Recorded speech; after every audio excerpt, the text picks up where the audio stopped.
Brought to you by JMR Rentals, professional digital cinema and broadcast equipment rentals in Brooklyn, New York. JMRNY.com.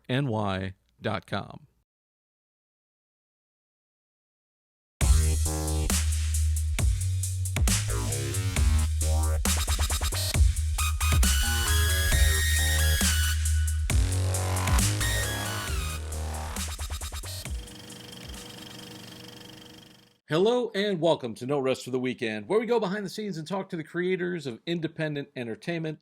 I'm Jason Godbey, and joining me via Zoom today, the man behind actuallypaid.com, Mr. William Hammon. Welcome. Jay, how's it going? But good to be back, and It's great to have you back, man. We're going to talk about some movies. We got a lot of movies to they talk do, about. And that's a good thing because it's been so long since we've had a lot of movies to go over. These are some actual, we got some more mainstream films and some indie films as well, which is cool.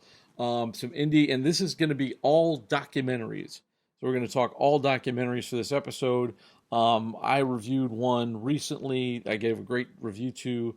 We'll talk about that a little bit later. But first, what is our first movie to discuss? It's called Street Gang: How We Got to Sesame Street, and I was immediately drawn to it because a couple of years ago there was a documentary about Mr. Rogers' neighborhood called "Won't You Be My Neighbor," and as a kid growing up in the 80s, like these are the shows. These were the formative shows. That first documentary about Fred Rogers was so beautiful and insightful and tear-inducing. I had to just see what was going to be done with a look at Sesame Street. Now, this one's not as hard-hitting, but despite that, it's still a really good look at the formative years of the show, not just how it was created, but how the entire children's television workshop was created, how John Stone and Joan Gans Cooney got together to create this show, how they integrated education, how Jim Henson and Frank Oz got the Muppets involved,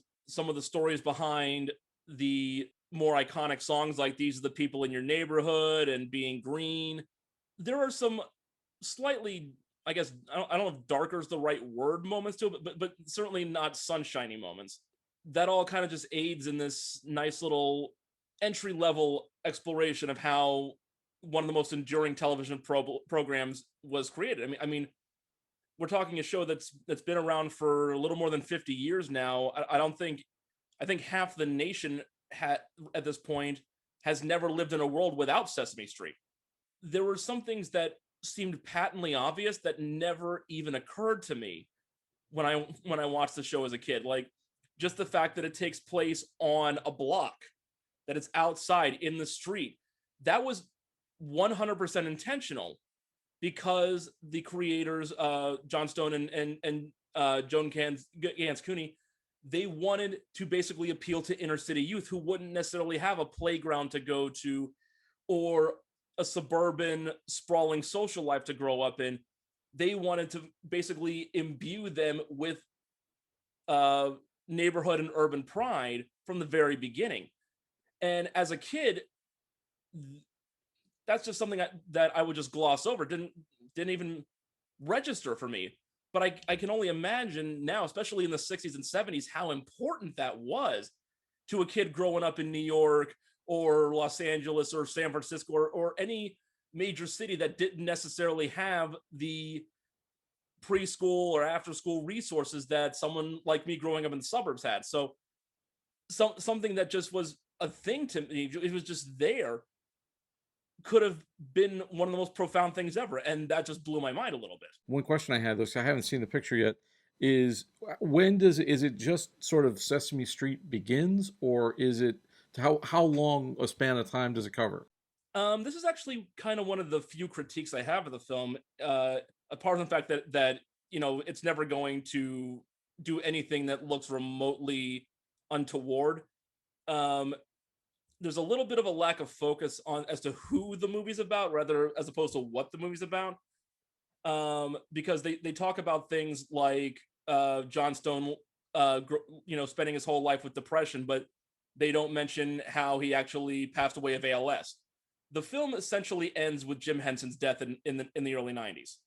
And that famous scene of Big Bird and Kermit singing Being Green at his funeral.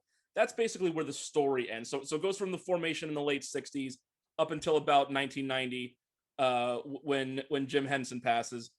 And while the film will never court controversy, it isn't afraid to basically make you cry, because they do deal with things like the original Gordon on the show, who Matt Robinson, who I never knew was Holly Robinson Pete's father. I was like, Roosevelt Franklin was one of my favorite characters. I never knew he was the voice of Roosevelt Franklin. And then there was a whole falling out with about that character that forced him to leave the show, and then they replaced him, and kind of as a tribute, eventually renamed Gordon and gave him Robinson as a last name. And then, of course, they do deal with what is still to this day the saddest moment in television history: the death of Mr. Hooper, Will Lee. Like I still cry watching that scene, nearly 40 years later, because Will Lee died about 4 months after I was born, but the show always existed in reruns on PBS, so I watched episodes with Mr. Hooper well into my elementary school days, so I was aware of him. And when they aired reruns, they were always out of sequence, so sometimes he'd be there, sometimes he wouldn't be. And then when they would rerun the episode where they address his death, I was just like, oh no. But it's one of the most cathartic moments in media history, not just television, just all of media. That's where this movie really succeeds, is in how they taught the lessons, like the creation of Count Von Count to teach numerology, not just teaching you how to know numbers, but how to engage with them and how to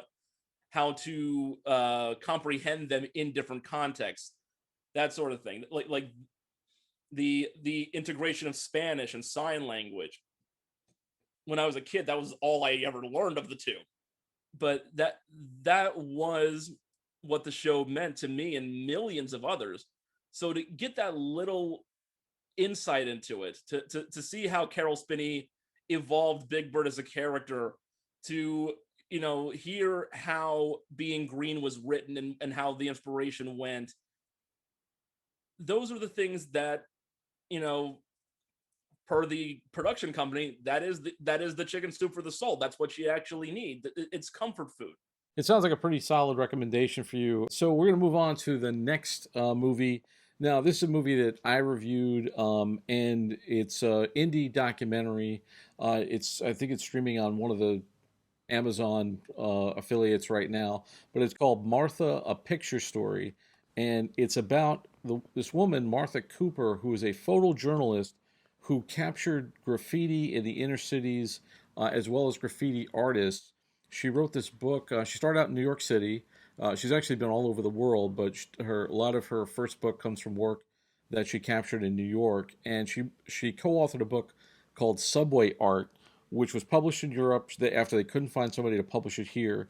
And it kind of became this underground book that went from graffiti artist to graffiti artist. And she became like a cult figure in the world of graffiti art. And when she went to Europe, all of these people recognize her. And now this woman, now she's probably in her 70s. And the picture starts with her in the subways somewhere in Europe. I think it's in Germany, and she's following graffiti artists around and talking to these people and shooting, capturing what they're doing illegally. Like, so she's running under cover of night. She's, it's like Grandma Ninja, running through the streets of Europe, capturing all this stuff. And it's so inspiring. It's a lovely documentary by Selena Miles. I highly recommend it. Don't want to say too much about it because I don't want to spoil it. If you can, I called it the documentary we need right now, which they actually wound up putting on the poster, which was kind of cool.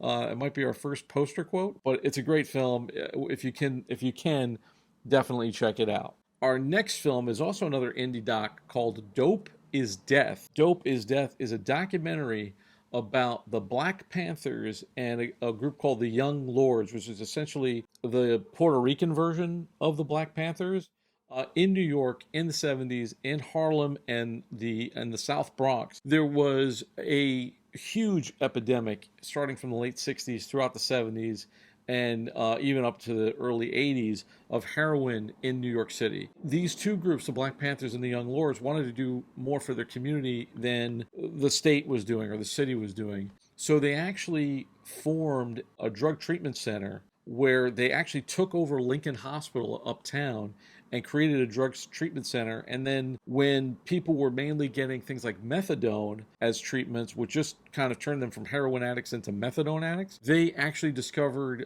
through a Canadian doctor acupuncture. And they started doing acupuncture treatments for heroin addicts and getting people off of heroin, which they would get people off of heroin, and then sometimes the patients would become practitioners. They were also educating people about politics and about the community at the time. There's a lot of controversy in this documentary. It covers a lot of ground from roughly like 1968 to the mid 80s and some present today. There's a lot of unexpected twists and turns, stuff that I did not expect. I thought it was just about drug treatment, but it turns out it's about more like the Black Panther movement. It's about certain seminal figures in the Black Panther Party. And, you get things like armed car robbery. You get the civil rights movement, fugitives on the run. It's really more than meets the eye, and it's a lot of but I think it's very well done, and it's a part of history that you don't see taught in schools. So I think it's definitely very educational, especially if you weren't familiar, especially with New York City at that period of time.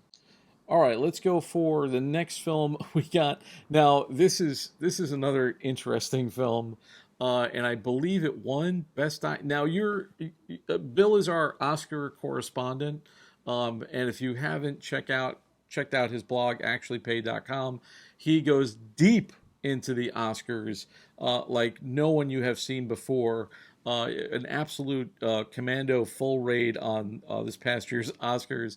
This film, My Octopus Teacher. I haven't seen it. Give us a rundown. All right, it's available on Netflix for anyone who wants to watch it right now, and I think any documentary winner is worth seeing. So it gets a recommendation just based on that, just for context. But I always make a goal not only to see all the nominees in every field, but in areas like documentary feature where there's a short list, I try to see the entire short list as well to kind of see where the documentary branch's head is at, because it's the hardest to figure out every year. So out of the 15 films that were shortlisted, I ranked My Octopus Teacher 13th. So not only the worst among the nominees, but one of the worst overall. There are some beautiful moments here. So here's what it's about. A nature documentarian named Craig Foster. He's done a lot of Nat Geo stuff throughout the 80s and 90s. He kind of had a mental breakdown and basically took a sabbatical. Went home to South Africa, went through a lot of therapy, and decided to start diving again in a kelp forest near his home. And he spends the next year documenting this octopus's life, how she adapts, how she escapes from prey, how she hunts, how she lives her life.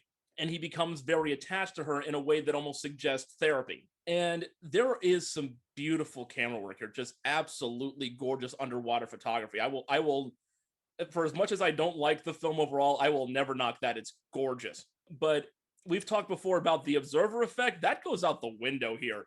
And in a way, it gets kind of disturbing because when you stack it against the other four nominees, you have Collective from Romania, which is about basically a real life spotlight situation where a newspaper exposes massive government corruption in the wake of a nightclub fire that killed dozens of people. You have Crip Camp, which is about the history of a bunch of handicapped people coming together to fight for their rights and eventually get the Americans with Disabilities Act passed. You have The Mole Agent, where an old man goes undercover at a nursing home to try to expose abuse, but ends up giving voice to an ignored sector of the population. You have Time, the wonderful Garrett Bradley directing this combination of home video and current affairs footage of a woman fighting to get her husband out of prison. And then you have A Vanity Project, where a guy comes about 2 steps away from making out with an octopus. I'm sorry. It's comical how just completely irrelevant this film is. It's very much Craig Foster's story. And you know what? Good for him. He worked through his issues. But he talks about trying to be a better father to his son. His son's in the film for 5 minutes. I don't think you succeeded on that one, mate. this was the part that really disturbed me, because it's marketed as a film for children. It's given a TV PG rating. Even during the Oscars broadcast, as soon as it won, they cut to commercial, and Google had an ad about how this film will inspire kids to learn about octopuses. And I was like, did you guys not see the film? Because Craig makes it very clear early on that the lifespan of a common octopus is just over a year. And we're going to see that octopus die. And it's going to be really disturbing. If your kids cried at Bambi, you are screwed if you sit them down to watch this. It is horrific. I almost cried. It's like, no, I do not want to watch this octopus get eaten by a pajama shark. No. It's like you have scenes where he puts in this Jaws sound-alike music when it's getting pursued and having one of its arms ripped off by a shark. This is not for kids. This is nightmare fuel. What are you doing? And then, yes, when the octopus gives birth, we then get to watch it slowly decay and get picked apart by bottom feeders until a pajama shark just casually scoops it up in his mouth and just swims away chomping on it. What the hell? Your kids will be crying for a month. What are you doing? So, spoilers for My Octopus Teacher. I mean, to be fair, he spoils it himself 5 minutes in. Is this a recommendation for you? Again, it's a recommendation from the standpoint of this was nominated and it won. You need to see it just to see what the voters were thinking. And I will say flat out, this is one where I very much think the voters got it wrong. And this is not March of the Penguins. This is not heartwarming in any way. I could only have voted for it on the quality of the underwater photography, which again, mind-blowingly gorgeous. I will not take a cent away from that. But again, compared to the insightful, heavy-hitting, and poignant, relevant documentaries that it was up against, the fact that it won, just like, it's one of the lesser mistakes of the entire Oscars evening. And oddly enough, there was basically consensus among the award circuit that this was going to win. Like, very rarely is there any agreement on what's the best documentary. Basically, every guild and award ceremony that dealt with documentaries, if it was nominated, it won leading up to the Oscar. That's very rare. And so in that respect, yes, I do recommend seeing it. It's an hour and a half of your time off of Netflix, but ignore the rating and do not show it to your kids. Good to know. We're going to move on to our next, which is also on Netflix. Now, this is a documentary series called Pretend It's a City, which is basically Martin Scorsese following humorist and woman about town Fran Lebowitz with a camera. So Fran Lebowitz has been around for a long time. If you were a Law and Order fan, you saw her play a judge now and again. She's also popped up on television. She does speaking appearances all over the country. She is a sort of a modern day Oscar Wilde type figure, essayist. She's a little bit of a deep cut kind of character. It's almost like people who are kind of like New York famous, people like Spalding Gray, was and stuff. So my one question is, if you don't live here, will you get this series? Because it's a lot about New York City. And if you're not a New Yorker, I laughed through most of the episodes when I saw it, but if you're not a New Yorker, will you get this? And I think I can answer that because while my family lives upstate, and I've been to the city a handful of times, mostly to see shows or to go to auditions or whatnot. Yes, like this is a show that will resonate because Fran Lebowitz, like you said, Spalding Gray, Oscar Wilde, Mark Twain, she's in that sphere of just pure wit. And she often makes appearances on Bill Maher's show, which is filmed out here in LA. She was actually on the show just a couple of weeks ago promoting this series. And even if you're not a New Yorker, what you can appreciate is her attitude, her blunt honesty, and her sense of humor. I think of her as another version of George Carlin at times. Slightly less foul-mouthed, but that was his shtick. And it's this idea of sage-like blunt wisdom and honesty, where you don't care who you offend. You're not trying to offend anybody, but you're just saying, you're just observing something and immediately reacting to it in a way that's funny.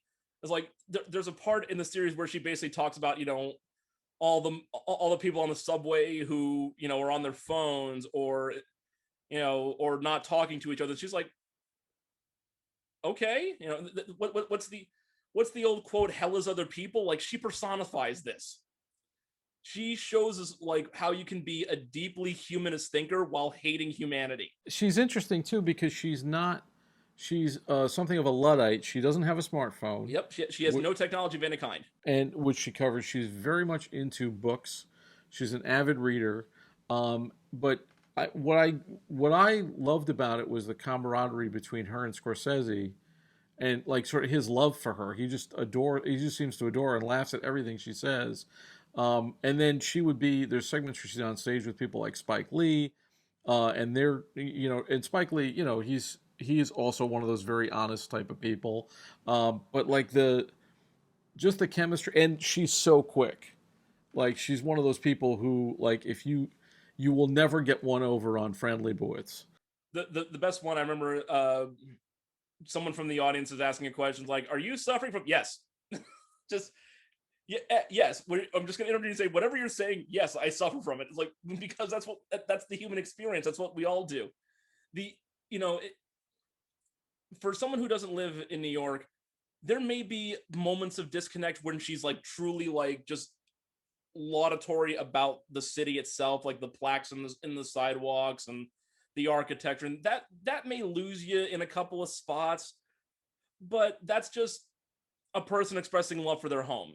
Like, it's the same as when some random cowboy tells you not to mess with Texas. It's the same kind of basic home pride that even if you don't understand it, you get the sentiment, and that's fine with me. So I watched it and I noticed right away that it's pre-pandemic New York. Yeah.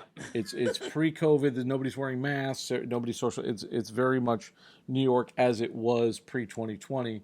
So I would be interested if they do a second season, and what her observations would be about New York in the pandemic and quarantine and all that stuff. I mean, if nothing else, I can imagine the owner of the Players Club being, "Oh, thank God, I can turn on the lights and do something. Thank you for paying money to rent out my hall." I've actually been there, man. I've done events and stuff there, and meetings, and no, I haven't been there in well over a year now. But I would love to go back myself, and I would say that if you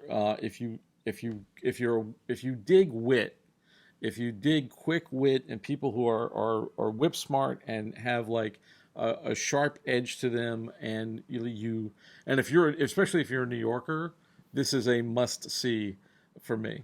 And the thing is, like I said, I've only been in New York, in the city, a handful of times, but I've had that sense of awe about Grand Central Terminal that she has.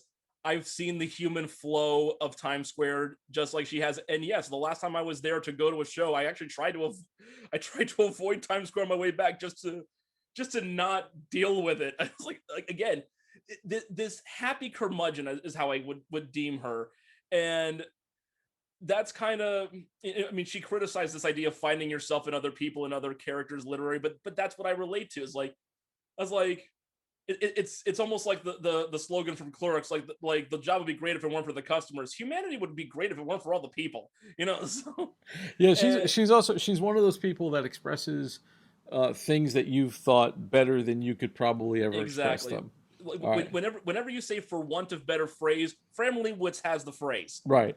All right, man. We're gonna wrap up. So, for those who want to read you or see you, where can they find you on the web? What's your website? What's your Twitter? As always, the website is actuallypaid.com. We now have a Twitter feed. Please follow at @actually_paid. And similarly, you can follow at @actually_paid on Medium to get to content as well. And that's all we got for you today. Thanks so much for taking this trip down the rabbit hole. For more movie reviews and more of our content, visit NoRestForTheWeekendPodcast.com, and don't forget to like, rate, and subscribe on your favorite podcast app. Once again, I want to thank my guest, Bill Hammon, and our sponsor, JMR Rentals. For Behind the Rabbit Productions, I'm Jason Godbey. Thanks for joining us. We'll see you next time.